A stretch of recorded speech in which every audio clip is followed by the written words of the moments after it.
राधे राधे दोस्तों। आज हम आपको सुनाएंगे दो सौतेली बहनों की कहानी। लक्ष्मी और कुलक्षणी, दो बहनों की कहानी।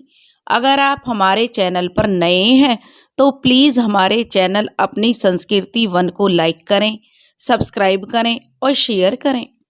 बहुत समय पहले की बात है। एक नगर में राजा चंद्रसेन अपनी पत्नी रानी दमयंती के साथ राज्य करते थे। राजा के नगर में बहुत ही जो सुख शांति थी, किसी को किसी प्रकार की कोई कमी नहीं थी। प्रजा चारों तरफ से सुखी थी, कोई प्रजा को दुख नहीं था। राजा अपनी पत्नी से भी बहुत प्रेम करता था और धीरे धीरे समय बीत रहा था और राजा के दिन बड़े खुशी के साथ व्यतीत हो रहे थे। राजा की पत्नी समय रहते गर्भवती हुई और 9वें महीने उसने एक बेटी को जन्म दिया, लेकिन भगवान की करनी कुछ और ही थी। बेटी के जन्म के पश्चात ही रानी चल बसी, जिससे राजा को बहुत सदमा लगा। राजा के मन में बैठ गया कि जो यह बेटी हुई है, इसी के कारण रानी की मृत्यु हुई है, क्योंकि राजा रानी को बहुत प्रेम करता था और राजा की हालत बिल्कुल पागलों जैसी हो गई थी। वह अपनी बेटी को बिल्कुल भी प्यार नहीं करता था, ना ही उसकी तरफ देखता था। उसने कह दिया कि यह कुलक्षणी हुई है, इसी के कारण मेरी रानी की मौत हुई है, मेरी रानी मृत्यु को प्राप्त हुई है, इसलिए यह बेटी नहीं है, यह तो मेरे लिए कुलक्षणी पैदा हुई है। राजा को सबने समझाया कि देखो, जो होनी थी वो हो गई, क्योंकि रानी जो थी वह बड़ी धार्मिक प्रवृत्ति की महिला थी, भगवान शिव की बहुत पूजा करती थी। लेकिन राजा ने अपनी बेटी को ही रानी की मौत का जिम्मेदार मान लिया और वह अपनी बेटी से बहुत नफरत करने लगा और धीरे धीरे राजा सदमे में पहुंच गया। ना तो अब उसका राजकाज में काम में जो मन लगता था और ना ही राजा किसी भी विषय में कोई अपनी राय देता था। यह देखकर मंत्री, घर, रिश्तेदार सबको चिंता होने लगी। अगर राजा इस तरीके से रहेगा तो राज्य का क्या होगा? पड़ोसी राज्य के जो राजा वो आक्रमण कर देंगे। इस तरह तो हमारा राज्य जो खुशहाल राज्य है बिल्कुल मटिया मैट हो जाएगा, इसकी तरक्की रुक जाएगी। सबने राजा को खूब समझाया, लेकिन राजा के मन से रानी की जो यादें थी वो निकल नहीं रही थी। राजा की अबोध सी पुत्री रोती रहती, लेकिन राजा उसे नजर भर के भी नहीं देखता था। दासियां ही उस राजकुमारी का लालन पालन कर रही थी। राजा तो उसे कुलक्षणी कहता था और इसलिए उसका नाम ही कुलक्षणी पड़ गया। अब घर, रिश्तेदार और मंत्रियों ने सलाह की, अगर ऐसे हुआ तो कैसे चलेगा, इसलिए उन्होंने राजा से दूसरा विवाह करने का प्रस्ताव रखा, जो राजा को सही लगा, क्योंकि गम से रानी के गम को भुलाने के लिए जो यह भी जरूरी था और उस अबोध बच्ची के लिए भी माँ की जरूरत थी। दासियां कब तक उसका पालन पोषण करती, उसे भी तो एक माँ की जरूरत थी। लेकिन जब दूसरी रानी आई तो कहते हैं, जब पिता ही प्रेम नहीं करता था तो दूसरी माँ क्या प्रेम करती। वह भी उससे नफरत करती थी। भला दूसरे के बच्चों को कोई क्यों अपनाने लगा। धीरे धीरे समय बीतने लगा। राजकुमारी अब 1 साल की हो गई और राजा तो उसे देखता ही नहीं था। वह ठुमक ठुमक के चलती तो भी राजा का मन नहीं पिघलता था। राजा तो बस उसे नफरत की नजरों से ही देखता था। इसका फायदा दूसरी रानी उठाती थी। अब दूसरी रानी जो पेट से हो गई और उसने भी एक कन्या को जन्म दिया। इस बार रानी जो सही सलामत थी और लड़की का प्रसव भी सही से हुआ तो राजा बहुत खुश था। कन्या होने की खुशी में राजा बहुत खुश था कि उसकी रानी बिल्कुल ठीक थी। राजा ने खूब मिठाइयाँ बंटवाई, खूब अच्छे से जो उसका दूसरी जो राजकुमारी हुई नामकरण संस्कार करवाया। उसका नाम राजा ने लक्ष्मी रखा। अब लक्ष्मी और कुलक्षणी दोनों ही साथ साथ पलने लगी। धीरे धीरे समय बीत रहा था। राजा रानी लक्ष्मी को बहुत प्रेम करते थे, लेकिन कुलक्षणी बेचारी उपेक्षा का शिकार ही रहती थी। उसे तो कोई फूटी आंख देखकर भी खुश नहीं था। लेकिन समय अपनी गति से बीत रहा था। धीरे धीरे राजकुमारी जो उसकी लक्ष्मी थी, उसको शिक्षा के लिए जो शिक्षा दिलाई गई, राजकुमारियों जैसे उसके सारे काम किए गए, लेकिन कुलक्षणी के लिए कोई शिक्षा का प्रबंध नहीं किया। बेचारी लक्ष्मी और कुलक्षणी में थोड़ा ही अंतर था। देखने में दोनों बराबर की लगती थी। लक्ष्मी के जो कपड़े पुराने हो जाते हैं उन्हें ही कुलक्षणी पहनती थी, क्योंकि जब पिताई प्रेम नहीं करता तो दूसरा कौन देखने वाला था। बेचारी की माँ तो थी नहीं। धीरे धीरे दोनों लड़कियां सयानी हो गईं। अब रानी एक दिन कहने लगी, राजा साहब, लड़कियां बड़ी हो गई हैं, इनकी शादी हमें करनी चाहिए। जो कुलक्षणी थी वह बड़ी धार्मिक प्रवृत्ति की थी, क्योंकि उसकी तो माँ भी धार्मिक प्रवृत्ति की थी। वह भोले बाबा की बहुत पूजा पाठ किया करती थी। और जो लक्ष्मी थी वह बड़े घमंड में रहती थी, कि उसे तो घमंड था कि वह तो राजकुमारी है, उसके तो पास माँ और पिता दोनों का प्यार है। लेकिन बेचारी कुलक्षणी, कहते हैं जिसे माता पिता का प्रेम नहीं मिलता वे बच्चे कुछ ज्यादा ही समझदार होते हैं। कुलक्षणी बड़ी ही समझदार थी। वह बेचारी चुप रहती, और लेकिन महल के लोग उससे पूरी हमदर्दी रखते थे, और लक्ष्मी भी उसे डांटती रहती थी। और राजा तो अपनी बेटी लक्ष्मी को देखकर फूला नहीं समाता था, और कुलक्षणी को देखकर तो वह रास्ता बदल लेता था। बेचारी कुलक्षणी भी प्यार का, जो अपने पिता का प्यार चाहती थी, लेकिन राजा कभी उसे अपनी आंखों के आगे भी नहीं आने देता था। राजा ने सख्त हिदायत दे रखी थी कि जब भी वो महल में आए तो कुलक्षणी उसके सामने ना आए। इस बात का पूरा ध्यान रखा जाता था। लेकिन चाहे राजा कितनी भी नफरत करता था, बेटी की शादी तो करनी ही थी तो वो राजा की बेटी ही। एक दिन रानी ने राजा से कहा, राजा साहब, दोनों बेटियां बड़ी हो गई हैं, इनके लिए कोई लड़का तलाश किया जाए। राजा कहने लगा, हाँ रानी, विवाह तो करना पड़ेगा, और जितनी जल्दी हो जाए अच्छा है। इस कुलक्षणी का साया हमारे महल से हट जाए। रानी तो वैसे ही कुलक्षणी को नफरत करती थी, उससे सारे काम कराती थी, और वह तो वैसे ही चाहती थी कि कुलक्षणी दुखी रहे। इसलिए उसने कहा कि राजा साहब, कुलक्षणी बड़ी है, पहले उसकी शादी कर दीजिए। राजा ने कहा, उसकी शादी क्या करनी है, जैसी वह है ऐसा ही उसके लिए लड़का देख दिया जाएगा। रानी कहने लगी, अरे राजा साहब, उसके लिए तो कोई अंधा भिकमंगा लड़का ही सही रहेगा। वो कहाँ राजमहलों के लायक है, जहाँ भी जाएगी वहाँ का बेड़ा गर्क कर देगी। यहाँ तो अपनी माँ को होते ही खा गई, वहाँ भी न जाने क्या हो और हमें क्या क्या सुनना मिले। राजा कहने लगा, रानी साहिबा, आप बिल्कुल ठीक कह रही हो। राजा ने तुरंत ही अपने जो नाई और ब्राह्मण को बुलवाया अपनी सभा में, और उन्हें कहा कि कुलक्षणी के लिए एक अंधा वर देख कर आओ। अब नाई और ब्राह्मण जो कुलक्षणी के लिए वर की तलाश में चल दिए। चलते चलते वे बहुत दूर एक गांव में पहुंचे। वहां उन्होंने देखा एक भिखारन थी, उसका एक बेटा था, जो माँ बेटे दोनों भीख मांग रहे थे। बेटा अंधा था।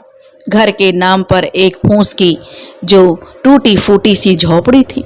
नाई और ब्राह्मण उसे देखकर खुश हो गए, क्योंकि उन्हें कई दिन हो गए थे और काफी समय लग गया था। जैसा वर राजा ने बोला था वैसा ढूंढने के लिए आज उनकी नजरों के सामने ऐसा ही वर था। इसलिए राजा का जो नाई और ब्राह्मण था वह उस भिखारन के पास गए और उससे कहने लगे, माई, हम तेरे बेटा के लिए एक बहुत ही अच्छा रिश्ता लाए हैं। भिखारन पहले तो हंसी और फिर कहने लगी, क्यों भैया, क्यों मुझ भिखारन का मजाक उड़ा रहे हो? भला मेरे अंधे बेटे से कौन विवाह करेगा? तब नैया जो नाई था वह कहने लगा, अरे न माई, हम तुम्हारे बेटे के लिए बहुत ही अच्छा रिश्ता लाए हैं, और वो भी राजमहल से लाए हैं। यह सुनकर तो भिखारन को विश्वास ही नहीं हुआ। वह तो तुरंत राजी हो गई कि राजमहल से उसकी बहू आएगी, चाहे वो कुछ भी ना लाए, कैसी भी हो, लेकिन राजमहल से तो नाता जुड़ ही जाएगा। और उसके साथ कुलक्षणी का रिश्ता तय करके जो नाई और ब्राह्मण अपने राज्य लौट आए और उन्होंने आकर राजा को सारी बात बताई। राजा ने कहा कि ठीक है, जैसा लड़का चाहिए था वैसा मिल गया। और राजा ने जो कुलक्षणी का विवाह उस अंधे भिखारी के साथ कर दिया और दान दहेज के नाम पर भी उसे कुछ नहीं दिया। बेचारी कुलक्षणी वहां से विदा होकर अपने ससुराल आ गई। ससुराल आई तो देखी वहां तो वो महलों में रहती थी, चाहे कुछ भी था, थी तो राजकुमारी ही। जब वह अपने ससुराल आई तो देखा कि एक टूटी फूटी झोपड़ी है, बैठने के लिए भी सही से जगह नहीं थी। बेचारी ने आके भगवान से कहने लगी, हे भगवान, हे शंकर भोले, ये मेरी कैसी परीक्षा ले रहे हो आप? मेरे पति को मिला वो भी मुझे अंधा, कम से कम मेरा जीवन साथी होता तो कम सही से तो हम दोनों कुछ कमा कर लेते, लेकिन जो मेरा पति है वही मेरे लिए परमेश्वर है। अब मुझे जिस भी रूप में मिला है मैं हमेशा इसका साथ निभाऊंगी।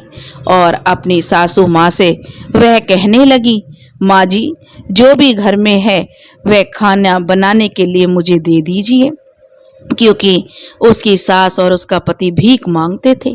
जो 2-4 पैसे होते थे उन्हीं से उनका घर जो खाना बनता था। आधी बार तो उन्हें भूखा ही सोना पड़ता था।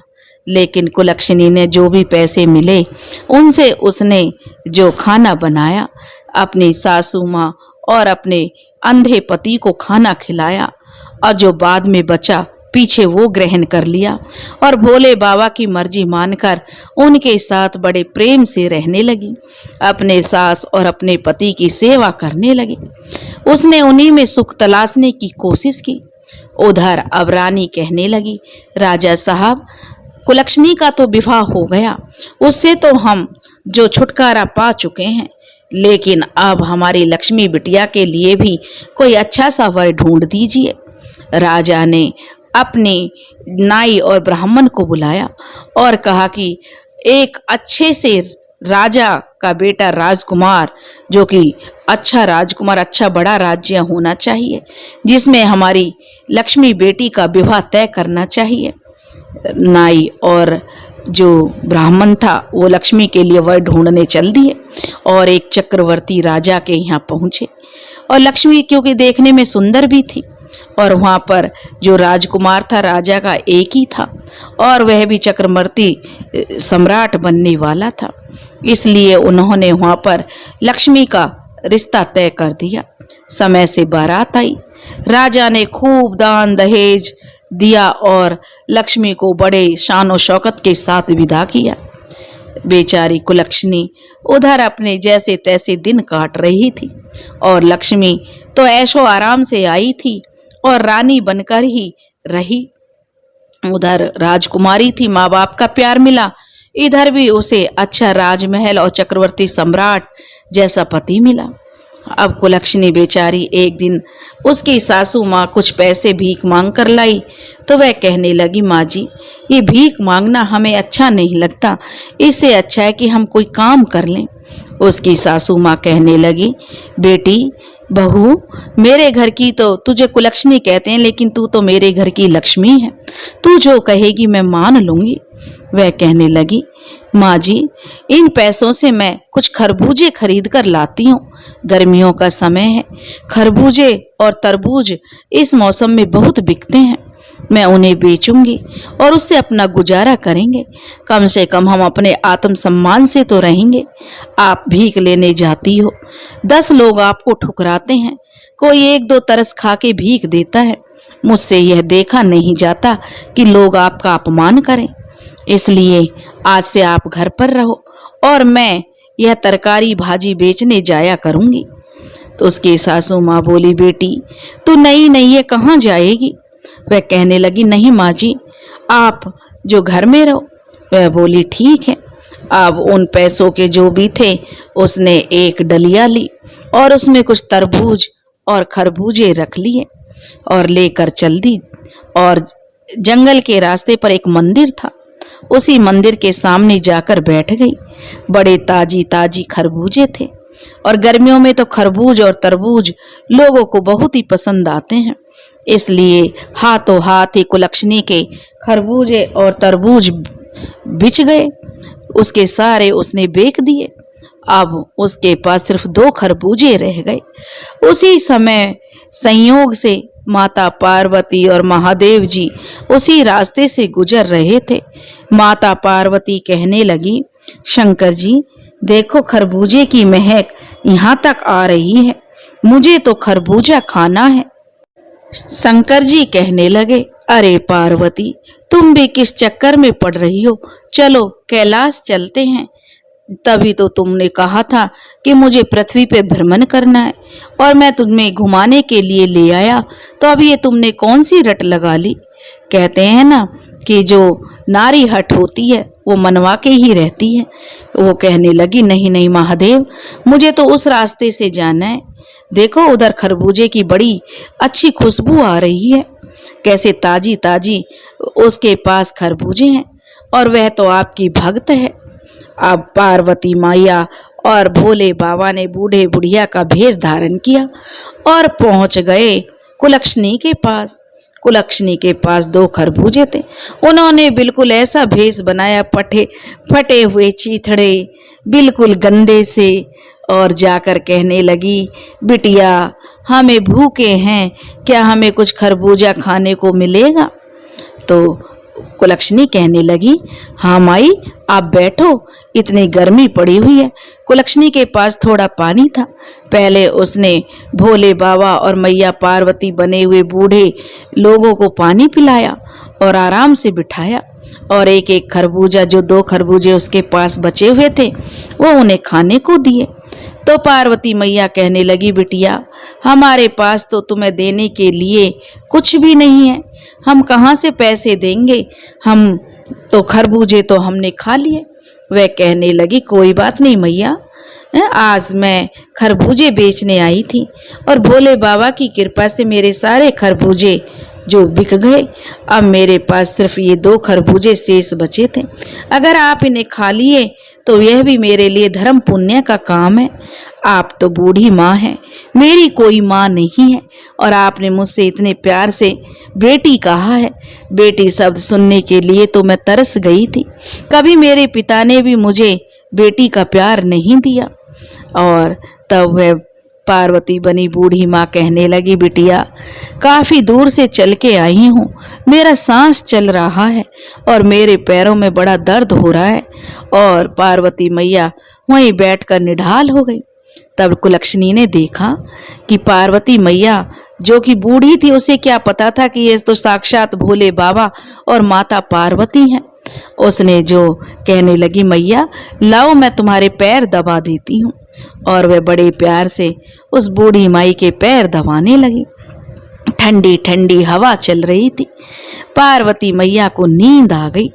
पार्वती मैया को नींद आ गई तो जो कुलक्षणी थी वह अपने आंचल से मैया के मुंह पर हवा करने लगी ताकि कोई मक्खी मच्छर उन्हें परेशान ना करे, और भोले बाबा भी उधर लेट गए। जब पार्वती मैया की आंख खुली तो बड़ी प्रसन्न हुई, कहने लगी, बिटिया तूने तो हमारी बहुत सेवा की है और हम तो हमारे पास तुम्हें देने के लिए कुछ भी नहीं है। वह कहने लगी, कोई बात ना मैया, मेरी कोई माँ नहीं है, तुम्हारी सेवा करके तो मुझे माँ जैसा अपनापन मिला है, ऐसे लगा जैसे तुम मेरी माँ हो। तब कुलक्षणी से वो कहने लगे, तो अच्छा बेटी अब हम चलते हैं। और जाते हुए कहने लगी माता पार्वती भोले बाबा से कि सुनिए, आपकी झोली में कुछ है तो इस बेचारी बिटिया को दे दो। भोले बाबा कहने लगे कि मेरे पास क्या है। तभी पार्वती मैया कहने लगी, वो भभूति निकाल कर दे दीजिए। भोले बाबा के पास तो भांग धतूरा भभूति यही चीज होती है। और भोले बाबा की झोली से माता पार्वती ने भभूति निकालकर जो कुलक्षणी को दे दी। कुलक्षणी बड़ी खुश हुई, उसने आंचल पसार कर वह भभूति ले ली और खुशी खुशी अपने घर चल दी। घर आकर वह अपनी सासू माँ से कहने लगी, माँ, आज एक बूढ़ी माँ और बूढ़े बाबा की सेवा करके मुझे असीम आनंद मिला। और देखो माँ, आज की कमाई, आज मेरे सारे खरबूजे भी बिक गए। माँ, अब तुम्हें और जो उसका पति था उसके लिए वो कहने लगी, उनको कहीं भी भीख मांगने जाने की जरूरत नहीं है। अब हम मेहनत से काम करेंगे और भोले बाबा की कृपा रही तो हम सम्मान की जिंदगी जिएंगे, हमें भीख नहीं मांगना। उसकी सास कहने लगी, कुलक्षणी बेटा, मैं तो तुझ जैसी बहू पाकर निहाल हो गई। मैंने तो कभी सोचा भी नहीं था कि कभी मेरे बेटे का विवाह भी होगा, लेकिन मुझे नहीं पता था मेरे बेटे के नसीब में इतनी संस्कारी बहू लिखी थी। मैं तो भगवान की बहुत ही ऋणी हूँ कि भगवान ने मेरे बेटे की किस्मत में तुम्हें लिख दिया। वह कहने लगी, माँ, आज एक बूढ़े बाबा और बूढ़ी अम्मा आई थी, उन्होंने मुझे ये भभूति दी है, इसका मैं क्या करूं? तब उसकी सास बोली, बेटा, अभी अब जो मैं उसका बेटा था उसको आने दे, जैसे वो बोलेगा वैसे ही करना। शाम को जब उसका पति आया तो वह कहने लगी, स्वामी, आज मुझे ये भभूति दी है एक बूढ़े बाबा और बूढ़ी माँ ने, इसका मैं क्या करूं? तब उसका पति कहने लगा, एक काम करो, घर के चारों कोने में इसे बुरक दो और जो बचे उसे कुछ संदूक में रख दो और पूरे घर में इसे छिटका दो, बाकी का जो हमारा तुलसी का गमला उसमें डाल दो। वह बोली, ठीक है। अब कुलक्षणी ने, क्योंकि शाम तो हो ही गई थी, चारों कोने में उस भभूति को छिटक दिया और जो बची उसे तुलसी के गमले में रख दिया और कुछ संदूक में रख दी। रात को खाना बनाया, खाना खाकर अपनी सासू माँ को खिलाया, अपने पति को खिलाया, फिर खुद खा के घर की सफाई करके सो गई। सुबह उठती है तो क्या देखती है कि उसकी झोपड़ी की जगह तो बहुत ही सुंदर महल बन गया। चारों कोने झनझना रहे हैं, हीरे मोती चमक रहे हैं, धन के अंबार लगे हुए हैं, अन्न और धन से घर भरा हुआ है। यह देखकर तो उसको बड़ा अचंभा हुआ। वह दौड़ी दौड़ी अपनी सास के पास पहुंची और कहने लगी सासू माँ से, माँ जी उठिए, माँ जी उठिए, देखिए क्या चमत्कार हो गया। उसकी सासू माँ की आंख खुली तो उसने अपने घर उसकी पहचानने में नहीं आ रहा था। वह कहने लगी, अरे कुलक्षणी, क्या हम तेरे मायके में आ गए हैं? आज तक तो तेरे पिता ने कभी मुड़कर नहीं देखा, लेकिन मैं तो सोई हुई थी, कब कम मुझे यहाँ लेकर आ गई तो। तब वह कहने लगी, कुलक्षणी, नहीं माँ जी, यह मेरे पिता का घर नहीं, यह तो हमारा घर है। देखिए, शायद ये भोले बाबा की और माता पार्वती की अनुकंपा हुई है, उन्हीं की कृपा से मेरे भाग्य बदल गए हैं। देखो, शायद वे बूढ़े बाबा और बूढ़ी माँ कोई और नहीं, साक्षात भोले बाबा और माता पार्वती थे, जिनको मैं पहचान नहीं पाई। और वह रोने लगी कि भगवान साक्षात मेरे पास आए और मैं उनको पहचान नहीं पाई। उसकी सासू माँ ने कुलक्षणी का धीरज बंधाया। तभी उसके पति की आंख खुली तो वह चिल्लाते हुए बोला, अरे कुलक्षणी से कि और अपनी माँ से कि माँ देखो, मुझे सब कुछ दिखाई दे रहा है, अब मैं अंधा नहीं रहा। यह देखकर तो कुलक्षणी की खुशी का ठिकाना नहीं रहा कि उसके पति की आंखें आ गई। उसे और क्या चाहिए था? अब उसका पति भी किसी राजा से कम नहीं था।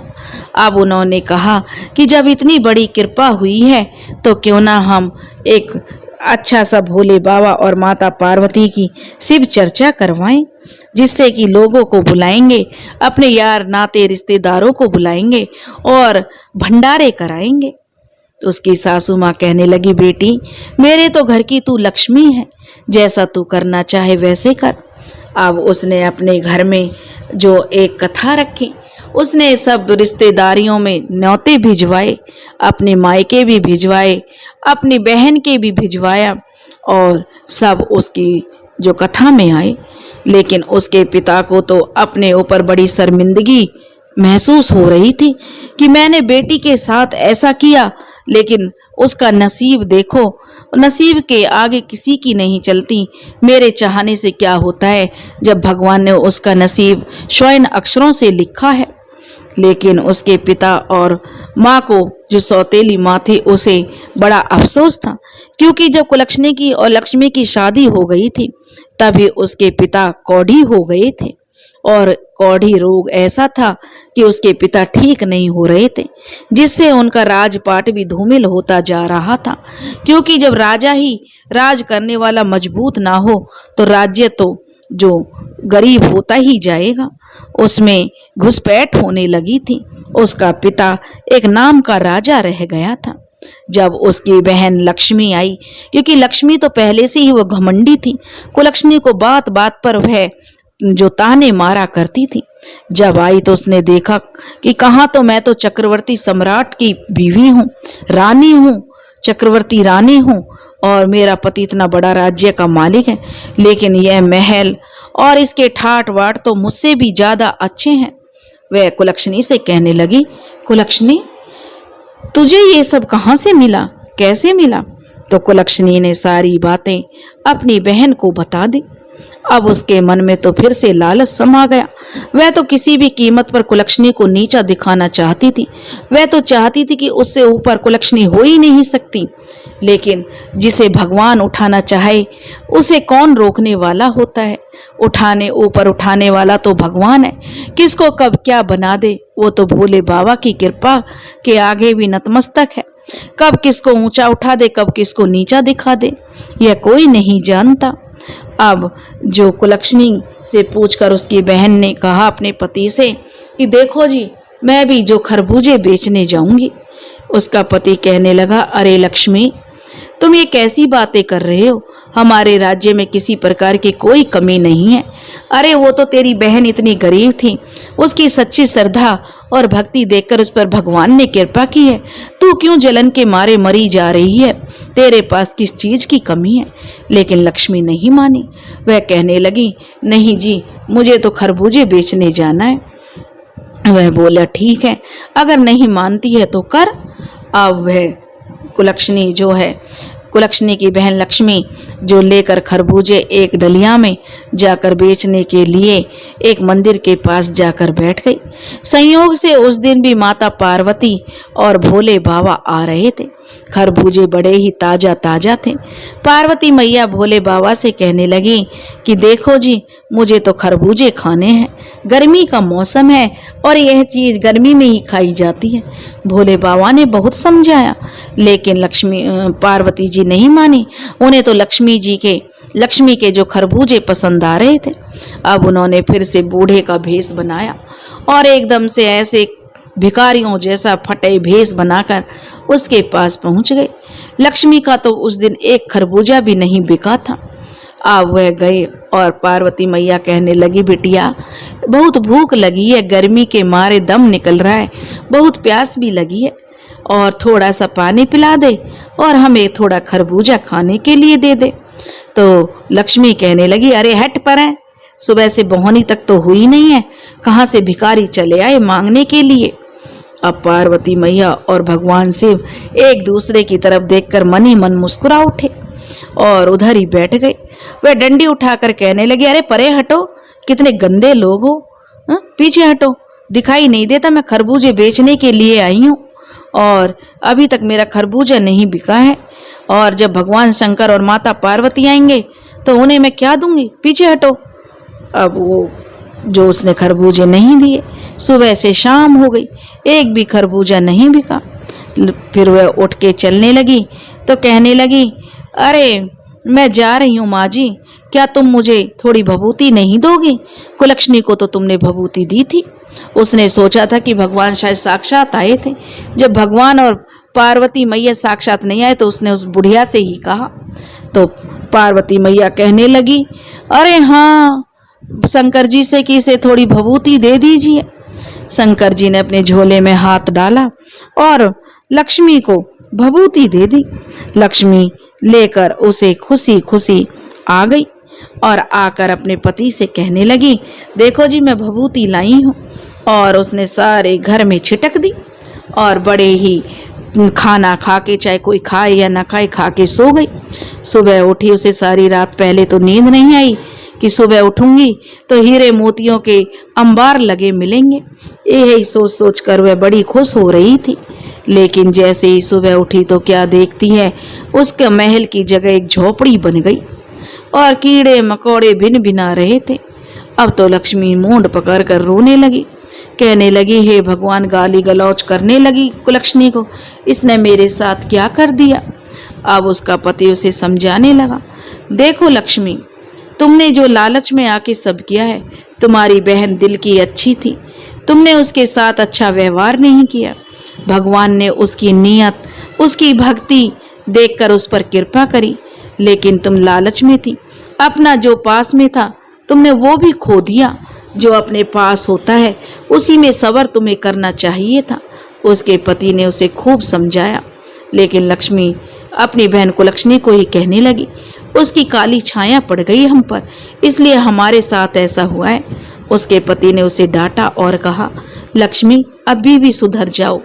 और तब उसके मायके में यह खबर पहुंची तो राजा और रानी, जो कि राजा कौड़ी हो गया था, वह और उसकी माँ जैसे तैसे हुआ आए। उन्हें देखकर लक्ष्मी कहने लगी, दूर हटो, दूर हटो, मुझे ऐसे माँ बापों की जरूरत नहीं है जो कौड़ी हूँ। मैं ऐसे माँ बापों को नहीं रखूंगी, मुझसे दूर रहो। उसके माँ बाप तो अपनी बेटी का दुख में दुखी होने के लिए आए थे, लेकिन उसकी बेटी ने उन्हें छिटका दिया। और जब यह बात कुलक्षणी को पता चली कि उसके माता पिता भी दर दर के भिखारी हो गए हैं और उसकी बहन के साथ ऐसा हो गया है कि उसका राजपाट भी जो सब नष्ट हो गया है, तो वह कुलक्षणी अपने पति के साथ आई और अपना आधा धन देकर अपनी बहन का राजपाट बसवाया और अपने माता पिता को अपने साथ ले गई और उनकी बहुत सेवा की। और भगवान की कृपा से और कुलक्षणी की श्रद्धा और भावना से और भोले बाबा के आशीर्वाद से जो उसके माता पिता ठीक हो गए। अब उन्हें अपनी गलती का पूरा एहसास था कि जिसे वो कुलक्षणी समझ रहे थे वो तो साक्षात लक्ष्मी थी, और वो अपनी गलती के लिए भोले बाबा से क्षमा याचना करने लगे और अपनी बेटी कुलक्षणी को बुलाने चलाने लगे। उनका राजपाट भी लौट आया था और पहले की तरह कुलक्षणी का पिता राजा बन गया और फिर से राजपाट करने लगा। और अब कुलक्षणी को वह हर तीज त्योहार पर सब पर बुलाने लगे और अपनी बेटियों को बहुत प्यार करने लगे। हे भोले बाबा, जैसे कुलक्षणी को पीहर मिला, पीहर में उसका मान सम्मान बढ़ा, ऐसे ही जो यह कथा सुन रहे हैं उनके मायके में भी उन बहनों का मान सम्मान बढ़े, उनका भी जो उनकी भी इज्जत हो, उनके भी भाई भाभी उन्हें बहुत प्यार करें और उनकी सभी मनोकामना पूरी हो, समय समय पर बेटियों का मायके जाना बना रहे। दोस्तों, जो यह कहानी सुन रहे हैं और ये जो यह कहानी कह रहे हैं, हे भोले बाबा उनकी सभी मनोकामना पूरी करना। दोस्तों, अगर आपको हमारी कहानी पसंद आई हो तो प्लीज़ हमारे चैनल को सब्सक्राइब करें, वीडियो को लाइक करें और शेयर करें। राधे राधे।